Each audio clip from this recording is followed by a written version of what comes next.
குருவாயூரப்பன் வந்து குருவாயூரப்பன் ஸ்தலம் எப்படி உருவாச்சு, அதில் நாராயணிய பட்டத்தறின்னு சொல்லி ஒருத்தர் வந்து நாராயணியத்தை பற்றி எழுதியிருக்காரு.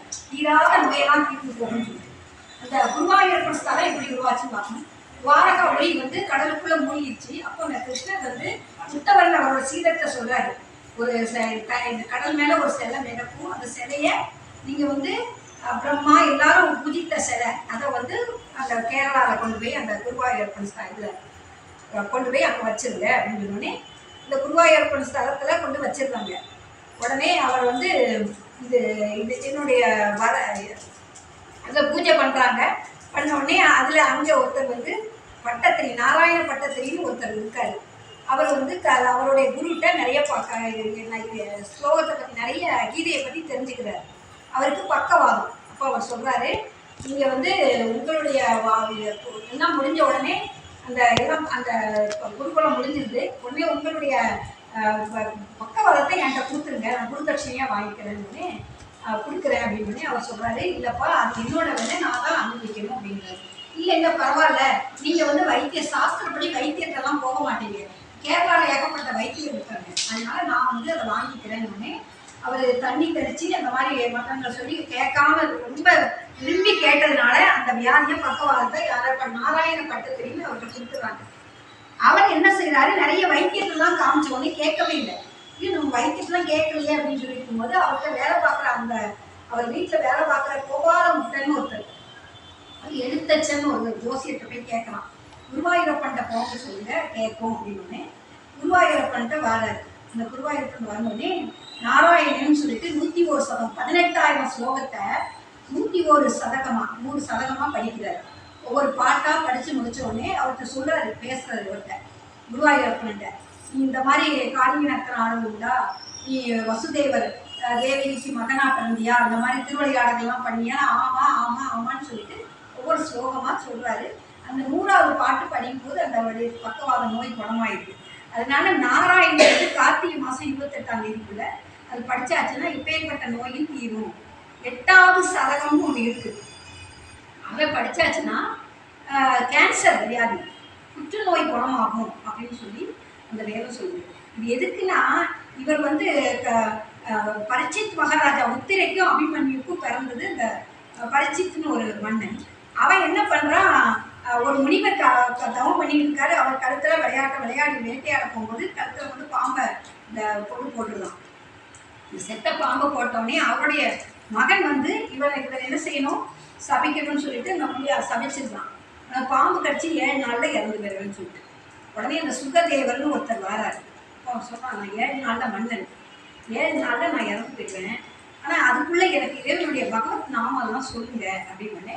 அந்த சுகதேவர் வந்து சொல்கிறாரு, நீ எவ்வளோ பெரிய எந்த இடத்துல இருந்தாலும் சரி, கடலுக்கு நடுவில் போய் அவன் இருக்கான்.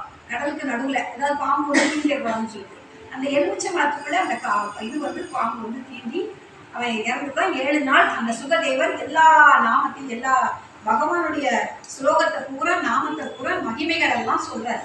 யார் இந்த மகிமைகளை கேட்டாலும் சரி அவங்களுக்கு மரணமில்லா பெருவாழ்வு சித்திக்கும் அப்படின்னு பரிச்சித் மகாராஜா.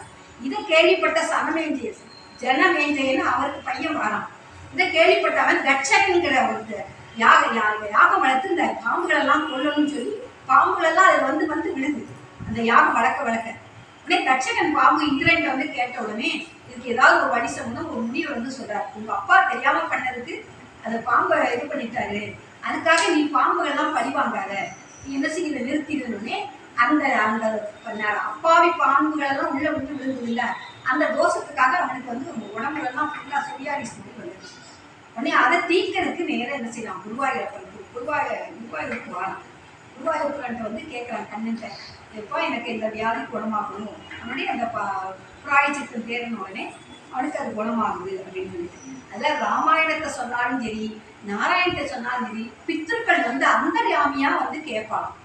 இந்த பித்திருக்கள் நம்ம முன்னோர்களுக்கெல்லாம் இப்போ நீங்கள் அமாவாசை வேலை ராமாயண கதையை சொன்னாலும் சரி நாராயணத்தை சொன்னாலும் சரி அந்த பித்திருக்கள் வந்து கேட்பா, அதனால அவங்களோட ஆசீர்வாதம் பண்ணிட்டு போவான்னு சொல்லி சாஸ்திரம் சொல்லுது. நாம் வந்து சுகத்திலையும் சரி துக்கத்திலையும் சரி நாராயணப்பட்டர் சொன்னது, குருவாயூரப்பன் சொன்னது நாராயணப்பட்டர், சுகத்திலையும் சுக்கத்திலையும் சரிசமமாக இருக்குது. சுகம் வரும்போது ராமர் வந்து என்ன செஞ்சார், நாளைக்கு பட்டாபிஷேகம் அப்படின்னு சொல்லும் போது என்ன செஞ்சார், அவர் வந்து சந்தோஷப்படலை. நாளைக்கு நீ சித்தி வந்து சொல்றா, கைகேயி சொல்றா நாளைக்கு வனவாசம் போடணும், அப்பவும் கவலைப்படலை.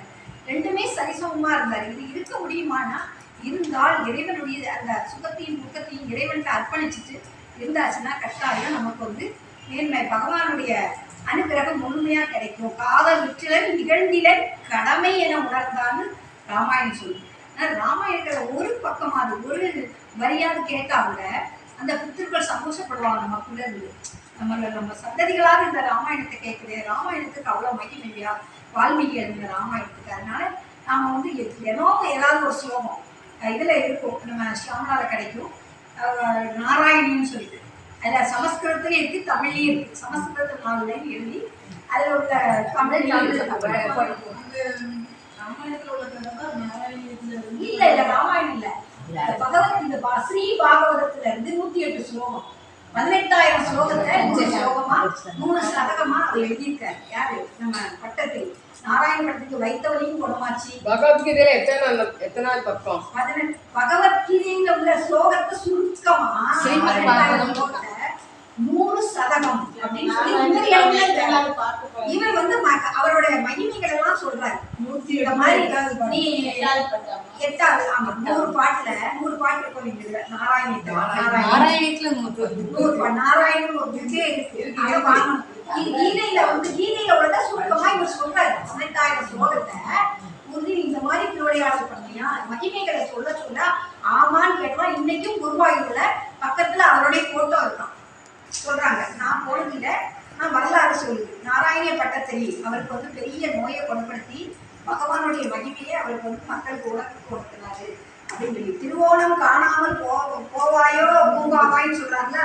திருவோணம் வந்து நம்ம தமிழ்நாட்டுக்குள்ளது தான், அப்புறம் கேரளாக்குள்ளது இல்லை. அப்ப நம்ம என்ன செய்யணும், திருவோணத்துக்கும் நம்ம வந்து என்ன ஆமா ஏன்னா 3 அடி கொடுத்தாங்கல்ல, 3வது அடி அவர் தலையில வச்சாரு. ஏன்னா இது மனிதனுக்கு யாருக்கும் ஈகோ இருக்கு, 2 ஒன்னா எவ்வளவு கேட்க முடியுமோ கேளுங்க. ஆனா அவர் வந்த சின்ன பாலகன் ஒரு இடத்துல வந்ததுனால வாமன ஒரு இடத்துல வந்ததுனால அவர் எடுத்து. ஆனால் என்ன செய்யணும், இறைவன்கிட்ட வந்து அகங்காரமே இல்லாம போயாச்சுன்னா கட்டாயம் மேன்மை கிடைக்கும் அப்படிங்கிறத நாராயணன் எப்பேற்பட்ட நோயும் தீரும். அவர் குருவோடைய புக்கு இல்லை, நான் வாங்க நானே நம்ம குரூப்பை எடுத்து லைப்ரரி எடுத்தாக்க